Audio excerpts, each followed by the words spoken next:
Hi friends, welcome to village వంటకాలు. Friends, ఇవాళ నేను ఒక మంచి రెసిపీతో మీ ముందుకు వచ్చాను. ఇవాళ రెసిపీ వచ్చేసి వంకాయ నిల్వ పచ్చడి. ఈ వంకాయ నిల్వ పచ్చడి చాలా డిఫరెంట్గా, టేస్టీగా చాలా బాగుంటుందండి.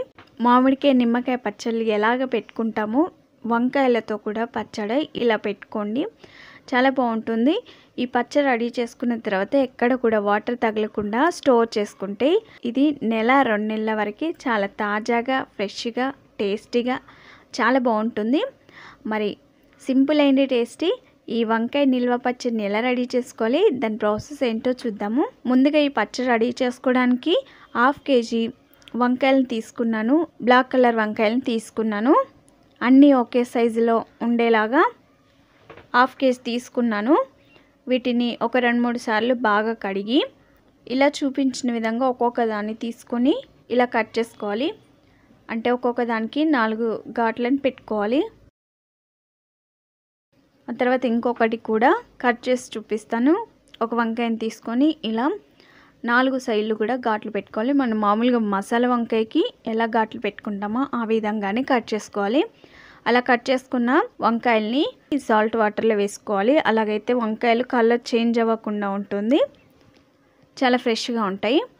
ఇలా అన్నిటి కూడా ఇలా ఘాట్లు పెట్టుకున్న తర్వాత వాటర్లో వేసుకొని ఒక్కొక్క వంకాయని తీసుకొని వాటర్ లేకుండా గట్టిగా పిండాలి. పొడి కాటన్ క్లాత్తో గట్టిగా తుడుచుకోవాలి.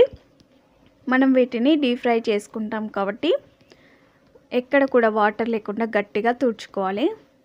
మనం కట్ చేసిన వెంటనే ఆయిల్లో వేసుకొని ఫ్రై చేసుకోవడానికి వీలవ్వదు కదా. మనం మామూలుగా ఒకటి కట్ చేస్తుంటేనే అది కలర్ చేంజ్ అవుతూ ఉంటుంది. అలా కలర్ చేంజ్ అవ్వకుండా ఉండడానికి సాల్ట్ వాటర్లు వేసుకొని ఎక్కడ కూడా వాటర్ లేకుండా గట్టిగా క్లాత్తో తుడుచుకున్న తర్వాత ఆయిల్ వేడిన తర్వాత ఒక్కొక్క వంకాయని దాంట్లో వేసుకోవాలి. ఇలా బాండీలో ఎన్ని వీలైతే అన్ని వేసుకోవాలి. నేను ఒకేసారి అన్ని వేసుకొని ఫ్రై చేసుకున్నాను. స్టవ్ని మీడియం ఫ్లేమ్లో పెట్టుకొని వీటిని ఫ్రై చేసుకోవాలి. ఇవి కొంచెం క్రిస్పీగా అయ్యేంతవరకు వీటిని ఫ్రై చేసుకోవాలి. ఎంత బాగా ఫ్రై చేసుకుంటే మనకి పచ్చడి అనేది అంత ఫ్రెష్గా, తాజాగా ఉంటుంది.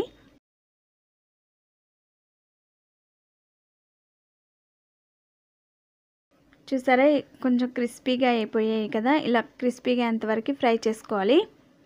ఇలా ఫ్రై చేసుకున్న తర్వాత వెంటనే ఆయిల్ నుండి ప్లేట్లోకి తీసుకోవాలి. అన్నిటిని కూడా ఇలాగే ఫ్రై చేసుకున్న తర్వాత ప్లేట్లోకి తీసుకోవాలి. ఆ తర్వాత స్టవ్ పై ఒక ప్యాన్ పెట్టుకొని అందులో 1.5 టీ స్పూన్ మెంతులు వేసుకోవాలి. మెంతులు కొంచెం కలర్ చేంజ్ అయ్యేంతవరకు ఫ్రై చేసుకోవాలి. కొంచెం ఫ్రై అయిన తర్వాత అందులో 2 టీ స్పూన్ జీలకర్ర వేసుకోవాలి. ఆ తర్వాత అందులో 1 టీ స్పూన్ ఆవాలు వేసుకోవాలి. వీటిని బాగా ఫ్రై చేసుకోవాలి. అంటే జీలకర్ర చిటపటలాడేంత వరకు ఫ్రై చేసుకొని వెంటనే స్టవ్ ఆఫ్ చేసుకొని చల్లారనివ్వాలి. ఒక మిక్సీ జార్ తీసుకొని మెంతులు, జీలకర్ర చల్లారిన తర్వాత ఇందులో వేసుకోవాలి. వేసుకొని మెత్తని పౌడర్ లాగా మిక్సీ పట్టుకోవాలి. మెంతులు, జీలకర్ర పౌడర్ రెడీ అయిపోయింది. దీన్ని ఒక బౌల్లోకి తీసుకోవాలి. ఆ తర్వాత అదే మిక్సీ జార్లో ఒక 1/2 కప్ అన్ని వెల్లుల్లి రెబ్బల్ని తీసుకోవాలి. అంటే కొన్ని పొట్టుతో తీసుకున్నాను, కొన్ని పొట్టు లేని తీసుకున్నాను. ఇవి రెండు కలిపి మరీ మెత్తగా కాకుండా కొంచెం బరకగా ఉండేలాగా మిక్సీ పట్టుకోవాలి. ఈలోగా మనం పోపు రెడీ చేసుకుందాం. పచ్చడికి ఎంత సరిపోతుందో అంత ఆయిల్ని తీసుకోవాలి. 1/2 kg వంకాయలకి 1/2 కప్ ఆయిల్ కరెక్ట్గా సరిపోతుంది. ఒకవేళ ఆయిల్ తక్కువ ఉన్నా కూడా తర్వాత అయినా వేసుకోవచ్చు.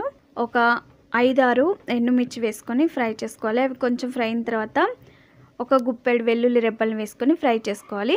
అవి కొంచెం ఫ్రై అయిన తర్వాత అందులో 1 టీ స్పూన్ ఆవాలు, అలాగే 1 టీ స్పూన్ జీలకర్ర వేసుకోవాలి. అవి చిటపటలాడేటప్పుడు అందులో 1/2 టీ స్పూన్ మెంతులను కూడా వేసుకోవాలి. అవి కొంచెం ఫ్రై అయిన తర్వాత స్టవ్ని పూర్తిగా ఆఫ్ చేసుకొని చిటికెడు పసుపు వేసుకోవాలి. ఈ పోపుని చల్లారనివ్వాలి.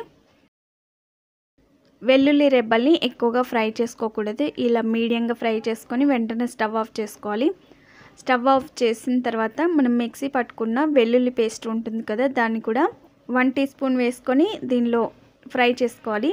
మనకి ఆ వేడికి అనేది వెల్లుల్లి పేస్ట్ అనేది పచ్చివాసన పోయేంత వరకు ఫ్రై చేసుకోవాలి. వేడికే మనకి ఇది ఫ్రై అయిపోతుంది.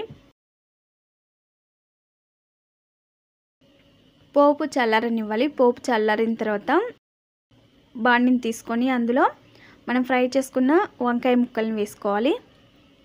చూడండి పైన మనకి ఇలా ముడతల్లాగా అయిపోయింది కదా, కొంచెం క్రిస్పీగానే ఉన్నాయి.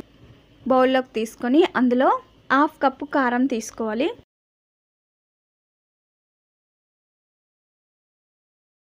పావు కప్పు కంటే కొంచెం తక్కువ సాల్ట్ వేసుకోవాలి. అంటే రుచికి సరిపడినంత సాల్ట్ వేసుకోవాలి. పచ్చడి కదండి, ఉప్పు కారం కరెక్ట్గా ఉంటేనే పచ్చడి అనేది ఎక్కువ రోజులు తాజాగా ఫ్రెష్గా టేస్టీగా ఉంటుంది.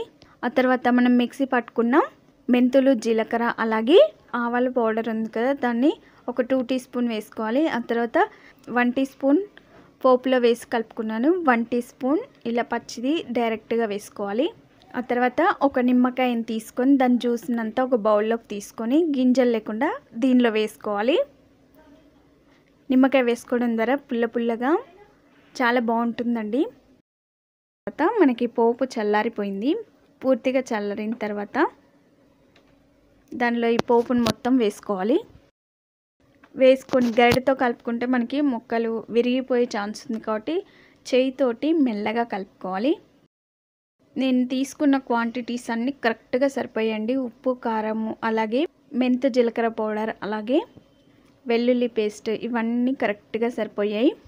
ఇవన్నీ వేసుకున్న తర్వాత చేయితో బాగా కలుపుకొని చూస్తుంటేనే మనకి ఆవకాయ పచ్చడిలాగా అనిపిస్తుంది కదా, ఇలా బాగా కలుపుకొని ఏదైనా ఎయిర్ టైట్ కంటైనర్ బాక్స్లో కానీ లేదంటే ఏదైనా జార్ లాంటి వాటిలలో లేదంటే ఏదైనా సీసా లాంటి వాటిలలో స్టోర్ చేసుకుంటే ఎక్కువ రోజులు చాలా ఫ్రెష్గా తాజాగా ఉంటుంది.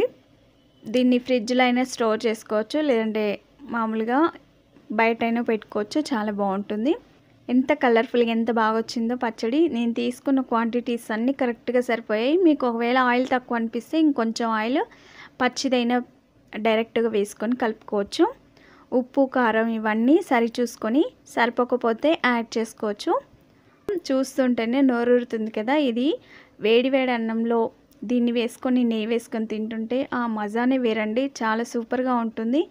ఇలా చేసి పెట్టారంటే అందరు ఫిదా అవ్వాల్సిందే, అంత రుచికరంగా చాలా టేస్టీగా ఉంటుంది. ఈ పచ్చడి చాలా డిఫరెంట్ టేస్ట్తో కమ్మగా చాలా బాగుంటుంది.